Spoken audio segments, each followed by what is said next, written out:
Now, after 20 years, experts are still working to identify victims of the 9/11 attacks. Just this week, 2 more victims were identified by DNA technology, but hundreds more families are still waiting for closure. So let's go to ABC News Chief Investigative Reporter Josh Margolin and former NYPD Chief of Detectives Bob Boyce, now an ABC News contributor, for more on that. And Josh, I want to start with you. How has this investigation evolved over the years to try to put the pieces together of what happened here and who died here?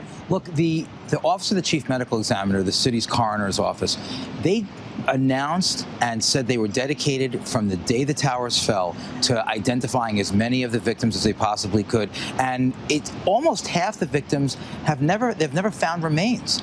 You know, it's really, the science is terrible. You know, the buildings came down, tremendous physical force. A lot of the victims were pulverized terribly in the collapse, and the small fragments of remains were damaged by fire, damaged by jet fuel.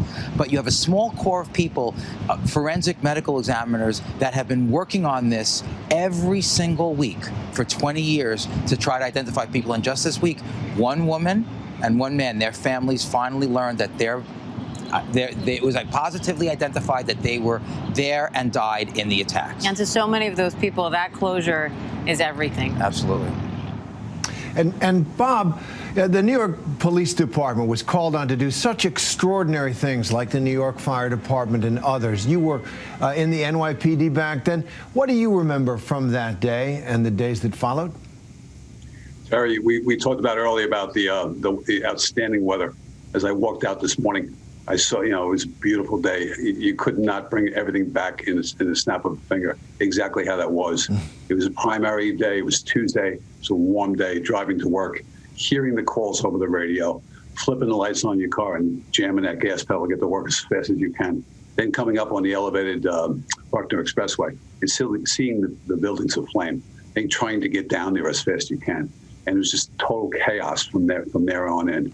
And I remember working 12-hour days every day till sometime that December.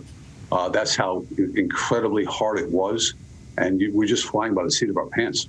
Makeshift morgue situations on bodies and body parts, things you'll never see again. Hope to God you never see again. So it all comes flaming back into your mind as I went to Memorial Mass today and saw some of the people I worked with there.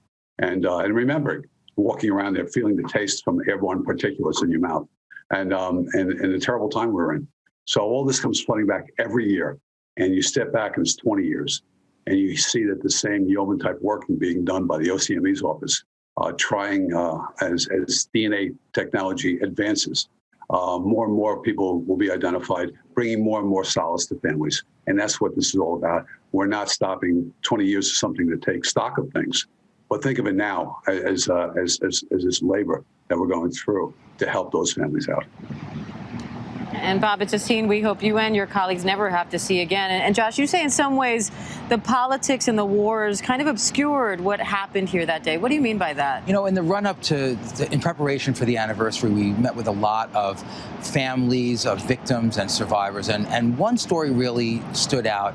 You know, we went down to the memorial with the grown daughter, now grown, of the only female New York City police officer who died that day in the attacks, Moira Smith. And her daughter, Patricia, said that she wants to tell the story. She wants her friends to hear about it because she feels that so much of the politics and so much of the shouting that's in our society right now, and of course the wars and all of the other stuff that's out there has really obscured the fact that on this beautiful day, 20 years ago, 3,000 people went to work, and just as regular people do, and they disappeared, many of them, from the face of the earth, never to be heard from again. And they were not warriors. They didn't enlist in the military.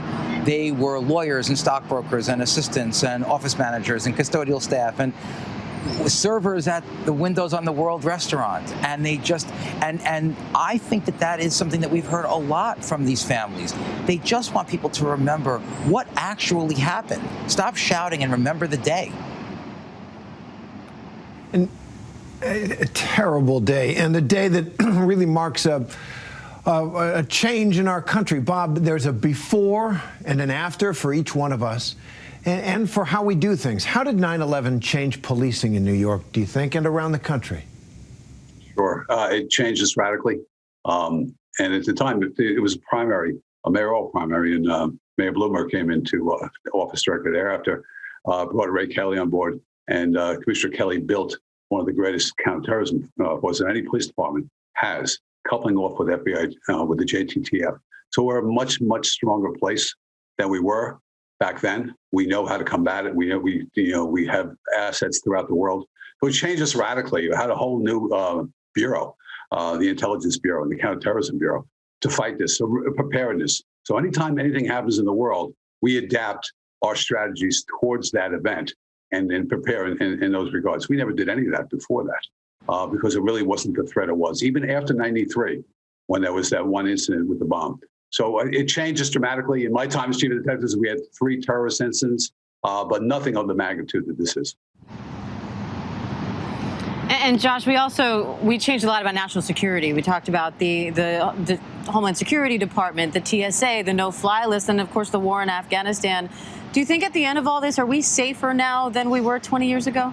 I think it's the toughest answer to give, which is yes, but. Right? We are, in fact, safer. Clearly, air travel is more secure, right? It used to be that you could go right to the gate without a boarding pass. And who knows if they would catch anything. And obviously, the attackers on 9/11 got through security with box cutters. That would never happen these days. But are we more secure? It remains to be seen. Certainly, the war in Afghanistan destroyed al-Qaeda. So as Chief Boyce just said, there really is no chance for al-Qaeda to launch another 9/11 scale attack from Afghanistan. But there are people that are still plotting things. And, the war in Iraq helped create ISIS. So there's a threat at home. And then the writ large issue is really the fact that 20 years after 9/11, the FBI director keeps saying to Congress and to the American public, the biggest threat the American public is facing today from terrorism is the risk of homegrown terrorism, domestic terrorism, white supremacists, and what happens when you have such a terrible, toxic discourse going on in our country. You don't need to get on a plane for that, Terry. No, you don't. It's here as well. But security has become really a responsibility of each one of us.